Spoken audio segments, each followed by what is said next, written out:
नमस्कार दोस्तों, स्वागत है आपका स्टेनो गुरुजी यूट्यूब चैनल। दोस्तों आज की वीडियो हम लोग प्रैक्टिस करेंगे 80 शब्द प्रति मिनट की स्पीड से डिक्टेशन का यहाँ पे अभ्यास करेंगे, जो कि 80 शब्द प्रति मिनट की स्पीड से रहेगा और रामधारी गुप्ता खंड 2 का डिक्टेशन होगा। दोस्तों जैसा कि आपको पता है कि हम लोग रामधारी गुप्ता खंड 2 के सीरीज को यहाँ पे 1 से लेकर 150 एक्सरसाइज को प्रैक्टिस करने वाले हैं 1 बाय 1। तो इस क्रम में ये दूसरा वीडियो है। इससे पहले एक वीडियो हमने अपलोड किया, अगर आपने नहीं देखा है तो आप हमारे प्ले लिस्ट में जाएंगे, वहाँ पे क्रम वाइज क्रम आपको सारे वीडियो मिल जाएंगे। खंड 1 का हमने करा दिया है। खंड 1 के लिए आप हमारे प्ले लिस्ट में जाएंगे तो वहाँ पे खंड 1 का पूरा एक्सरसाइज 1 से लेकर 100 तक के सभी एक्सरसाइज वहाँ पे आपको मिल जाएंगे।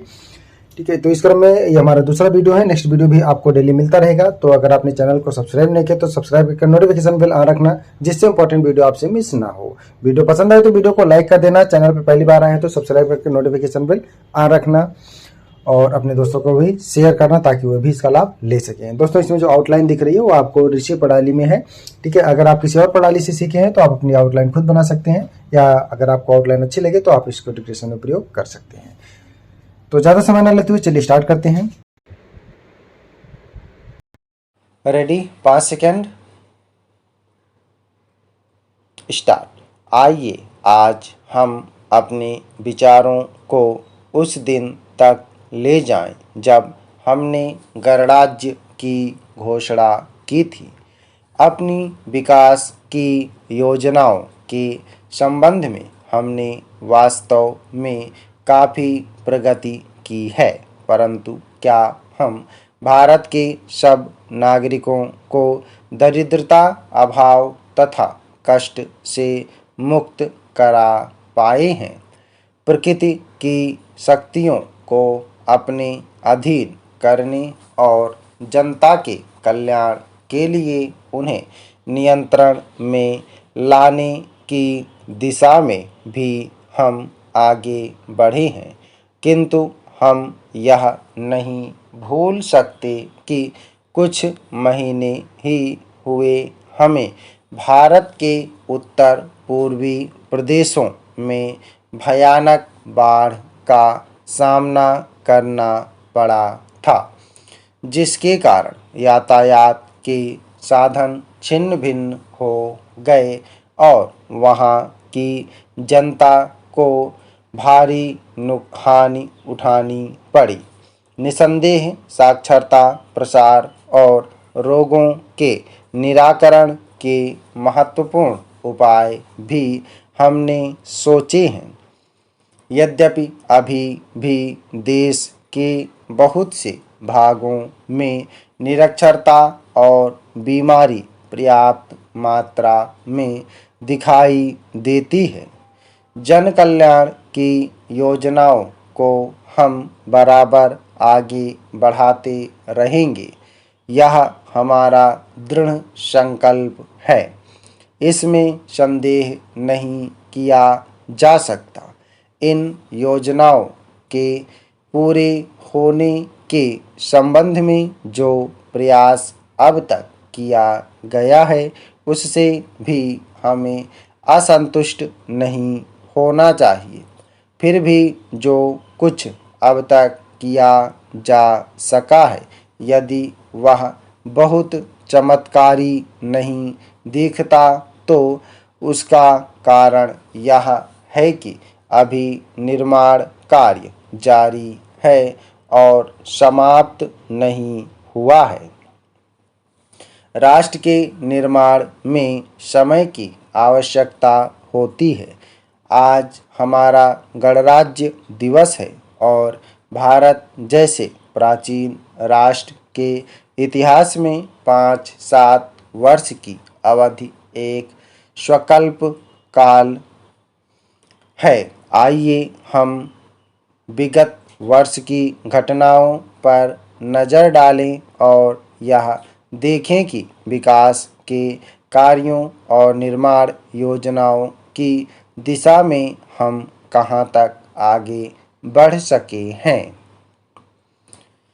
यदि मुझसे यह कहा जाए कि बीते वर्ष की घटनाओं का वर्णन मैं एक वाक्य में करूं, तो मैं कहना चाहूँगा कि संविधान में दिए गए निर्देशों के अनुसार हमने समस्त राष्ट्र के साधनों को ऐसे ढंग से जुटाना आरंभ कर दिया है जिससे यह स्पष्ट हो जाता है कि भारत में कल्याणकारी राज्य की स्थापना का श्री गणेश हो चुका है। पिछले वर्षों में हमने जो संकल्प और दावे किए थे अब वे मूर्तिमान होने लगे हैं। इसलिए अब यह समझना कठिन नहीं है कि राष्ट्र किधर जा रहा है और आगामी 10 या 15 वर्षों में हम किस स्थिति में होंगे। महान नदी घाटी योजनाओं पर कार्य बराबर जारी है।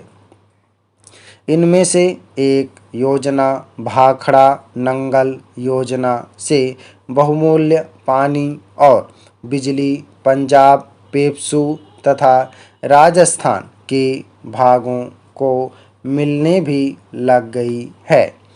दामोदर घाटी योजना से कुछ समय हुआ बिजली प्राप्त होने लगी थी और हीराकुंड चंबल तथा दूसरी महान योजनाओं की भांति यह योजना भी यथेष्ट रूप से आगे बढ़ रही है। भाखड़ा नंगल योजना का प्रथम चरण समाप्त होने से अब यह स्पष्ट है कि इन महान योजनाओं के द्वारा देश में कितने महत्वपूर्ण परिवर्तन हो जाएंगे। महोदय, कोसी नदी जिसे शोक और दुख का सूचक माना जाता है, इस वर्ष फिर अपने प्रकोप से महान हानि का कारण बनी। अब इस नदी पर काबू पाने और इसकी उपद्रवी लीला समाप्त करने के लिए भी योजना तैयार हो गई है। इस योजना की रूपरेखा तैयार हो चुकी है और निर्माण का काम हाथ में लिया जा चुका है।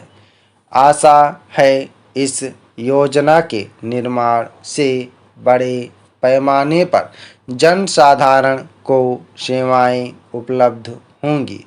जब यह नया परीक्षण सफल होगा तो महान योजनाओं के निर्माण में और भारत की महान जनशक्ति के उपयोग के संबंध में हमारी जानकारी और अनुभव यह में महत्वपूर्ण वृद्धि होगी।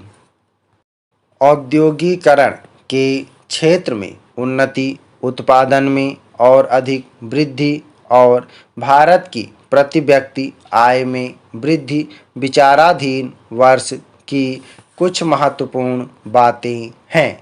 औद्योगिकरण के साथ ही रोजगार के क्षेत्र को विस्तृत करने के प्रयत्न भी बराबर जारी हैं।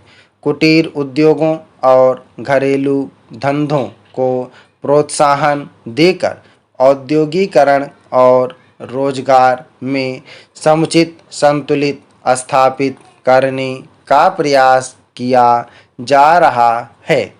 यह बात सभी स्वीकार करते हैं कि यदि भारत के जनसाधारण को उदासीनता और हार मानने की भावना से मुक्त करना है तो बढ़ती हुई बेरोजगारी को दूर करने का उपाय करना होगा।